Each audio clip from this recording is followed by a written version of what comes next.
Finally এখন একটু বেরোলাম। আর আজ হচ্ছে সানডে, তো ছেলের একটা মানসিক ছিল, তার জন্যই বেরোনো।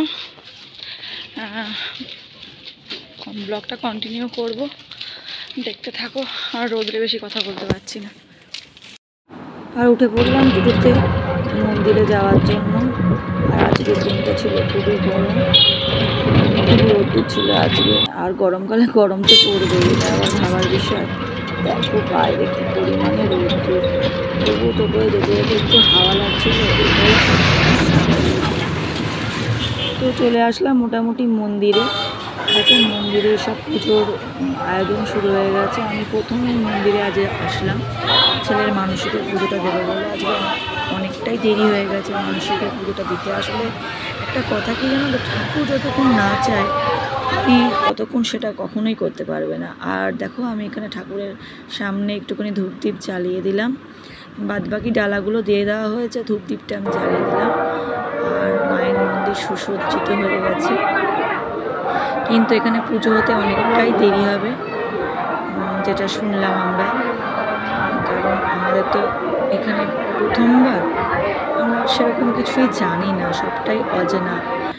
আর যাব এখন বাতাসা আনতে, আমার ছেলের ওজনের বাতাসা আনতে। সেই বাতাসাটা এনে এখানে দিয়ে তারপরে একটু স্বস্তি নিতে পারবো। তো দেখো 2 বস্তা বাতাসা চলে এসছে, 44 কেজি 100 গ্রাম বাতাসা, 2 বস্তা। তো গাড়ি করে নিয়ে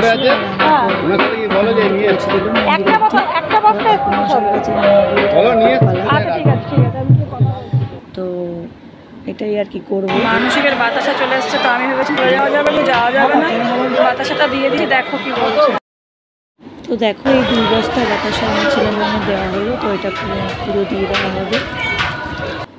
অঞ্জলি দিতে দিতে বিকেল 5টা বাজবে। তো আমরা পুরোহিত মশাইয়ের কাছে একটু জিজ্ঞেস করে নিলাম যে শরবত টরবত কিছু খাওয়া যাবে নাকি। তো বললো যে হ্যাঁ খাওয়া যাবে, শরবত তোমরা খেতেই পারো। আর আমি জিজ্ঞেস করলাম ছেলে তো অতক্ষণ মানে কোনো দিনই উপোস করেনি, তো বললো ছেলেকে দই টই খাইয়ে দিতে পারো। তো যাই হোক ওই জন্য বেরিয়ে গেছিলাম। আর দেখো মন্দির এখানে আয়োজন শুরু হয়ে গেছে পুজো। তো আমি যেটুকু পেরেছি আয়োজন দেখে আবার কিছুক্ষণ ভাগ্নির বাড়িতে চলে গেছিলাম রেস্ট নিতে। তো ভাগ্নির বাড়িতে গিয়ে একটা আশ্চর্য জিনিস, চলো এসেছি ভাগ্নির বাড়িতে। আমাদের বাড়ির গাছগুলোতে এবার একটাও আম হয়নি। তো দেখো এখানে কি সুন্দর আম হয়েছে, দেখো গাছগুলোতে আম হয়েছে। দেখো আমি হাত দিয়েই ধরতে পারবো এমন, এই দেখো এখন আমি হাত দিয়েই ধরতে পারবো আমগুলো, আমি হাত দিয়েই ধরতে পারবো আমগুলো। আবার চলে আসলাম মন্দিরে, কারণ আমাদের তো অঞ্জলি দিতে হবে না আবার, কিন্তু অঞ্জলি দিয়ে দিতে সেই বিকালই হয়ে গেছিলো। আর আমি যাওয়ার আগে এত দেখিনি যে এত ডালা পড়েছে, মানে সত্যি এত মানুষ এখানে পুজো দিয়ে গেছে। তো এবার বসবো অঞ্জলি আছে বিকেল 5টা, আর এখনও অঞ্জলি দেওয়ার জন্য দেখো আমরা সবাই বসেছি। একটা অঞ্জলি দেওয়া যাচ্ছে, ছেলে বসেছে, অঞ্জলিটা দেওয়া হয়েছে। আজকের ভিডিওগুলো তোমাদের সাথে পুরোটাই শেয়ার করবো, চলো সঙ্গে থাকো। অঞ্জলি দেওয়ার জন্য দেখো হাতে সবাই জল নিয়ে হাতটাকে শুদ্ধ করে নিচ্ছে, আর তারপরে দেওয়া হবে অঞ্জলি। আর এটাকে পুজো হওয়ার পরে ঠাকুরমশাই শান্তির জলে ছিটিয়ে দিচ্ছে, মানে কেউ আর কি বাদ যাচ্ছে না। ঠাকুরমশাই যে কজন বাইরে দাঁড়িয়েছিল, আমার এই সিস্টেমটা খুব ভালো লাগলো যে সবাইকেই দেওয়া হলো। আর তারপরে পুজো হয়ে যাওয়ার পরে আমি একটু মন্দিরে প্রবেশ করলাম, যে মন্দিরে কী কী ঠাকুর আছে একটু তোমাদের দর্শন করাই। যাই হোক আমাদের পুজো মোটামুটি কমপ্লিট। এবার যাব বাড়ির পথে। বাড়ির পথে যেতে গিয়ে দেখলাম একটু মেলা হচ্ছে, তো মেলাটা একটু ভাবলাম একটু ঘুরে যাই, কিন্তু এনার্জি একদম দিচ্ছিল না। তো বড় বলছিল কিছু খাবে, তো আমি বললাম না, কিছু খেতে ইচ্ছে আর করছে না, মনে হচ্ছে কখন একটু বাড়ি যাব।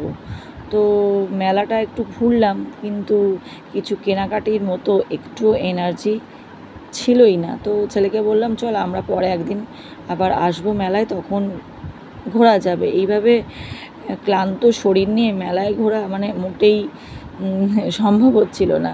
তো যাই হোক এবার বাড়ি যাওয়ার পালা। আর দেখো সবাই কি সুন্দর মেলায় ঘুরছে।